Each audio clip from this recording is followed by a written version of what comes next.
बिहार के पूर्व राज्यसभा सांसद और कौमी इत्तेहाद मोर्चा के राष्ट्रीय अध्यक्ष गुलाम रसूल बलियावी ने संथाल परगना में बांग्लादेशी घुसपैठ के मुद्दे पर केंद्र सरकार को चुनौती दी है।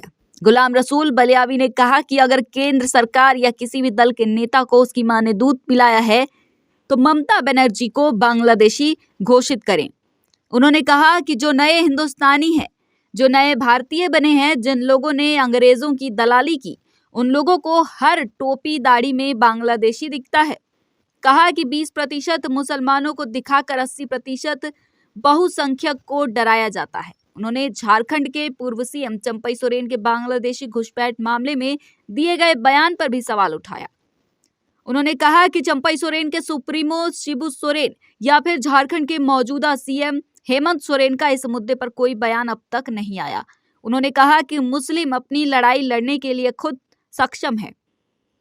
बिहार के पूर्व राज्यसभा सांसद गुलाम रसूल बलियावी दुमका के एक निजी मैरिज हॉल में कौमी इत्तेहाद मोर्चा द्वारा आयोजित एक परिचर्चा कार्यक्रम में शिरकत करने पहुंचे थे, जिसका विषय झारखंड में मौजूदा राजनीतिक परिस्थिति में मुसलमान क्या करे था।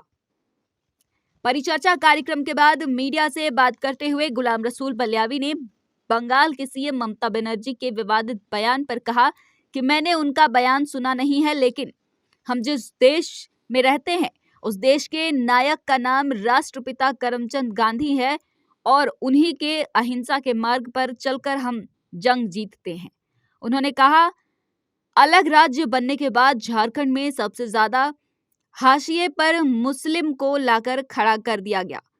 सेक्युलर पार्टियों की अपनी बिरादरी के वोट की गारंटी नहीं है।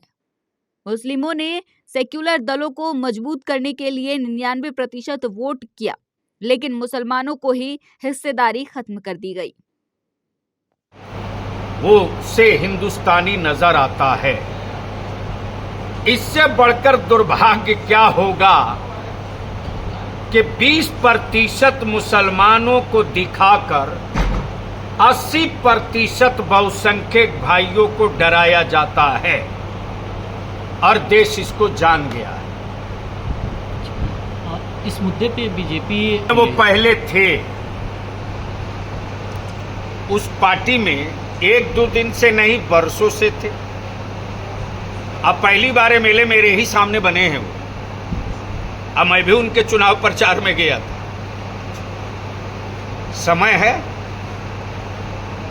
तो लोग कहते हैं ना, नया मुसलमान अजान जोर से देता है,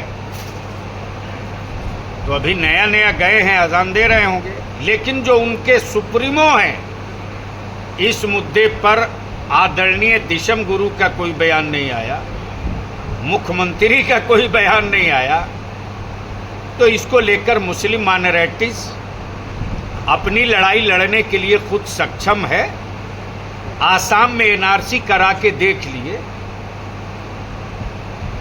हिम्मत है तो लाओ, रिजल्ट निकालो।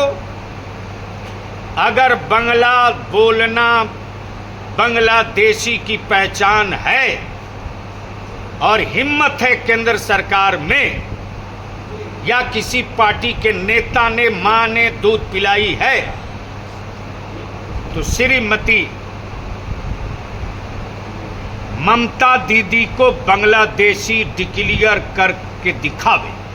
कल ममता बनर्जी ने एक बयान भी दे दिया है, जो कोलकाता में प्रकरण चल रहा है, तो उस पर बयान दे दिया था कि अगर बीजेपी अगर पूरे बंगाल को जलाना चाहेगी तो पूरा नॉर्थ ईस्ट से लेके झारखंड, बिहार, यूपी सब चलेगा और दिल्ली की सरकार को हम गिरा देंगे। इस बयान को उनके किस रूप में देख रहे हैं?